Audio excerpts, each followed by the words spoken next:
Mike Johnson, I hope you're doing well. Welcome into the game here in T-Town. Hey, man, it's good to catch up with you guys again, man. Yeah, I appreciate the high energy comment, man. I always try to have the energy because I'm so excited about Bama football and what's going on these days. Hey, we're getting down to the 70s, and I feel like for some reason this has been a long off season. I don't know why. I mean, it's a national championship, but it's all about the expectations. We had Phil Steele on a couple of days ago, and you know what he said? He said Alabama's a double-digit favorite against every team on their schedule, and even the possibility of meeting in Atlanta. He said, I still would have them as a big favorite over Georgia. He said, this team is going to be unbelievable. The hype is real in T-Town, my friend. Yeah, and I think that's what's made the offseason so long, right? We get so locked in on Tua and Jalen, and it's almost like, to me, Ryan, and you're in this business too, the sports media business, where every day we're coming up with talking points, right? What are you going to talk about? Well, there's not a climb back to the top. I talked to my buddy Brandon Adams, who you know very well, who does Dog Nation Daily for Georgia. He's almost like, I don't know what I'd do if I was an Alabama guy covering Alabama on a daily basis. What do you complain about? Like, what's your gripe about? What are you trying to cross off the list? Are you trying to say, boy, can't wait till Bama gets back to national championship contention, or Bama's got to really create roster management, or they've got to get talent in there recruiting? It's not like a griping point. And to me, that's what makes the offseason so long, because you're so excited to see Nick Saban against Bobby Petrino in Orlando, or to really see who wins the quarterback competition, or to see Tua, because the outcome's going to be good. It's not, good or bad. It's elite versus great. And, that's made the offseason extremely long for me. And, me, I've gone into, breaking down offensive lines and breaking down defensive lines and chipping away at the days. You're right, man. We're in the 70s right now, and somebody sent me a picture of me the other day, and it said 78 days until Alabama kicks off. So I got fired up about that, and I'm pretty juiced about the season coming up. Mike, let me ask you, and I want you to put your player's hat on, but also as a media analyst. I am so excited to see finally the bureaucrats in college football give something back to the student athlete with this redshirt rule. I just think when I think about it, I don't even know if we're giving enough credit, but you get 4 free games, not free games, but developmental games that you can use to improve your playing days. What do you think about the redshirt rule? Give me a player analogy first, then we'll go to the media perspective if it's any different. Well, I can go ahead and tell you from a player's perspective, I'm iffy about it, to be honest with you. I'm not quite as with you. Now, I think the NCAA did the right thing. I think what makes me nervous from a player's perspective is looking at some of the coaches and wondering what coaches take advantage of this. Maybe that's my concern. In what way? Coaches, in what way? How? Well, I think that when you look at players that are fringe players, Bama's done such a good job, and I don't think that Saban will go down this road of saying, hey, listen, when we get our freshmen in, our top-level guys, our Dylan Moses, that guy's going to be on special teams. Reuben Foster, before you're starting at middle linebacker, you're going to go down the field, you're going to hit somebody on special teams. How many coaches, let's just say a Will Muschamp at SC over there, how many coaches look at it and say, well, you know what, he's not there to be a starter just yet, so maybe I can squeeze a few games out of him, and just play in meaningful situations, and then I can get an extra year out of the guy. Now, I think in a lot of situations that tends to circle back around and bite you in the butt. I think a lot of those guys, if they're that good, they tend to maybe possibly leave early for the NFL. But I'm cautious. I am cautious from a player's perspective of saying, hey, listen, I want to make sure this is done the right way, and I want to make sure it's done with the student-athlete's best interest in mind. I think the NCAA, interest is in the best mind. I think that a lot of these college programs are doing it with the best in mind. I'm cautious, though, Ryan, in terms of what I think coaches might try to take advantage of in the long run in terms of the scheme. I think it could be a good thing, but you know what? Coaches these days are so good at taking advantage of situations. I'm a little bit more hesitant than most. All right. Okay. I mean, that's why we ask former players their opinions, because I'm curious to hear yours. All right. So help me understand this. Okay. You've been in the trenches. Brandon Kennedy was the backup center. And we don't know if this Ross Pierce-Baker experiment's going to work. I mean, if you go back a couple of years, they tried him at center, and I think 10 days prior, they flipped Bradley Bozeman. He anchored that position for 2 years, performed at a high level. Now they're going to slide Ross back over to the center. Brandon Kennedy was the backup. Why would you leave Alabama the chance to win back-to-back national titles, even the chance for a playing opportunity. I mean, who's to say that Ross is not going to work out at center to go to Tennessee and win 2 games in the SEC? Help me understand that. Do you see a reason why Brandon Kennedy left? I absolutely do.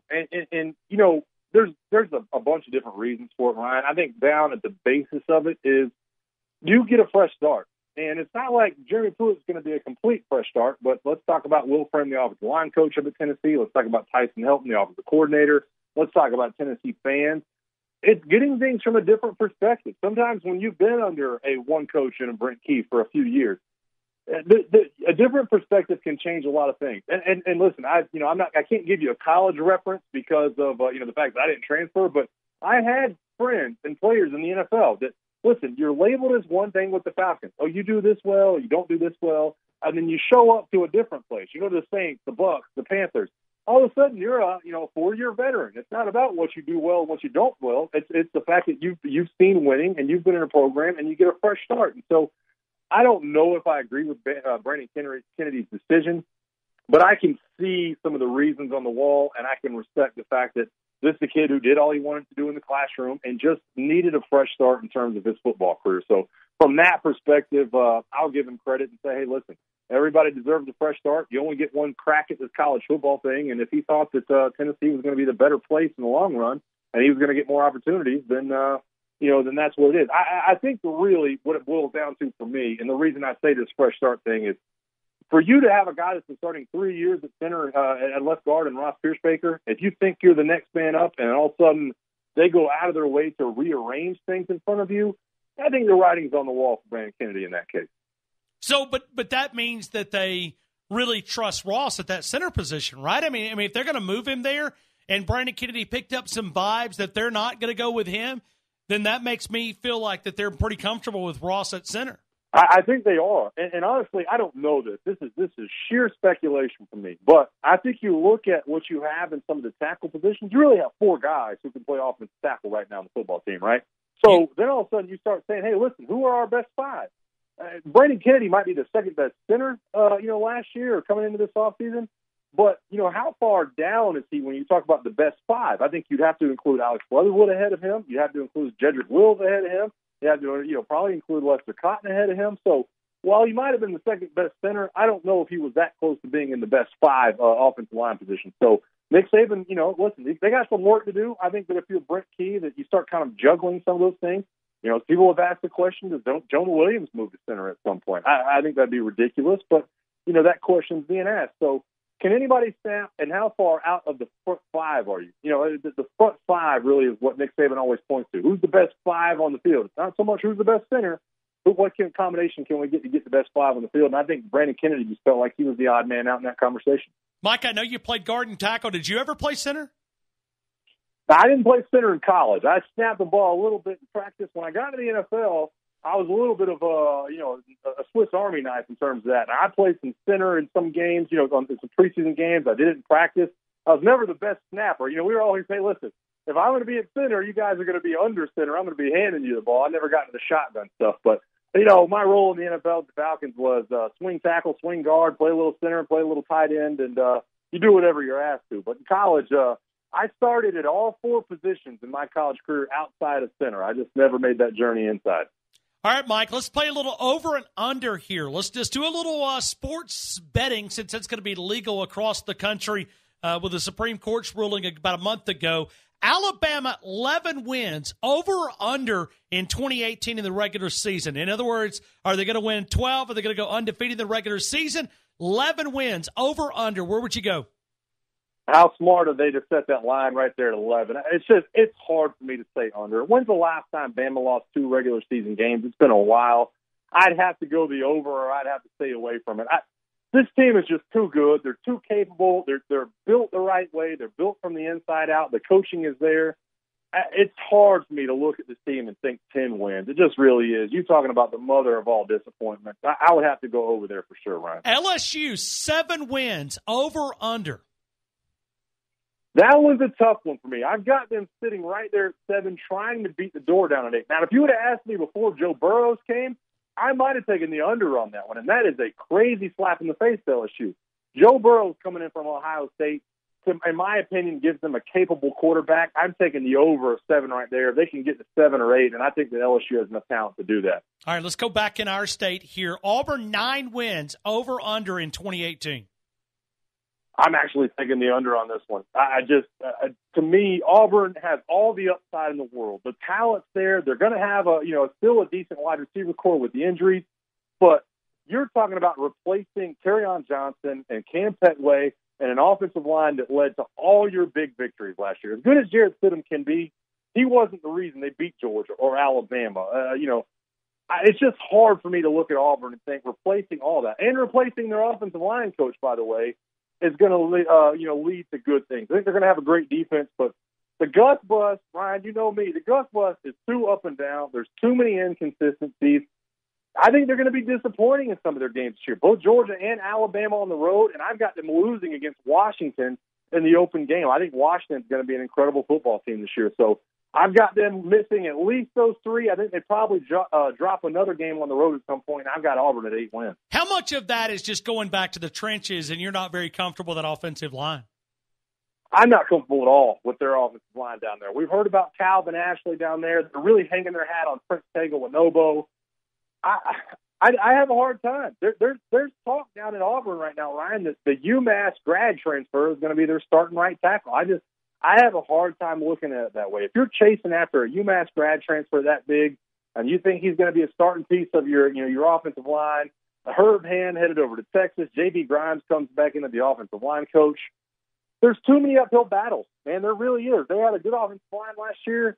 If you were just losing the offensive line or just losing Kerryon Johnson, I'd say you have a chance. But losing both of those, trying to have this patchwork offensive line with a 6-deep roster of running backs who you're not sure is going to be the guy, that's too many questions for me right now. Jarrett Stidham's going to have a load on his shoulders.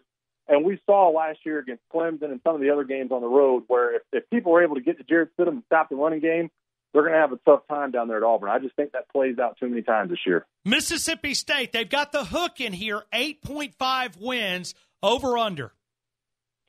It sucks for Mississippi State and it stinks for their fans, but I've got them under. I understand that all the talent's returning, but Nick Fitzgerald is a one-man show over there in a lot of different ways. Now, do they have good running backs? Absolutely. Should they have an above-average offensive line? Yes. Is their defensive line going to be incredible at Mississippi State? Yes. But show me that wide receiver core that wasn't even very good last year. Now, all of a sudden, you're telling me a guy like Stephen Guidry, who's a JUCO signee at wide receiver, is supposed to be their number one? A lot of questions for me. I don't know what Joe Moorhead is as a head coach. For me to look at Mississippi State and say 9 wins in Joe Moorhead's first season as a head coach, that's tough for me. Add in the fact that Nick Fitzgerald's coming back off the ankle injury. I'm taking the under on that one, and I think that's going to be a disappointing year for a lot of those Mississippi State Bulldog fans. $75 million. They got rid of Kevin Sumlin. They put $450 million in their stadium. They've got it at 7 wins, according to the experts of the desert. Jimbo Fisher's first year, I promise you, if that's the number, they're not going to be happy in College Station. Will this number go over or under 7 wins in College Station for the Aggies? I've actually got them going over. I think that this is a different, era in terms of Texas A&M football. I loved what I saw out of Jimbo Fisher in the spring. I loved what I saw out of Nick Starkel in that offense. Jay Sternberger, the JUCO tight end that really had a show there in the spring game. Jamon Osmond, the wide receiver. Cameron Buckley, the wide receiver. I just think that I know they're replacing Christian Kirk, and I know Coda Martin was their left tackle, and he left to head up to Syracuse as a grad transfer. But Jimbo Fisher, this is a new era. Jimbo Fisher knows what he's doing offensively, and as a head coach, they lured Mike Elko down from Notre Dame. $1.8 million he's going to make this year as a defensive coordinator. I think this is a different era for Texas A&M. I think they're going to be different in the trenches. Kingsley Kike and Dalen Mack will be their starting defensive tackles. They've got some upside, man. I'm going to go over that 7 mark for them. I'm going to say they get to 8 or 9 over there at Texas A&M. All right, Mike. We'll stop there. We could play this all day, but we'll stop there. We greatly appreciate you talking college football in T-Town. Mike Johnson, find him. Roll Tide Daily, something they do on the Twitter account, Facebook account. They talk a lot of Alabama Crimson Tide football, also SEC Country Live with Brandon Adams. They're on the main Facebook account. Mike, as always, I appreciate your time, and I hope you have a great afternoon. Always a pleasure, Ryan. You have a good day, buddy.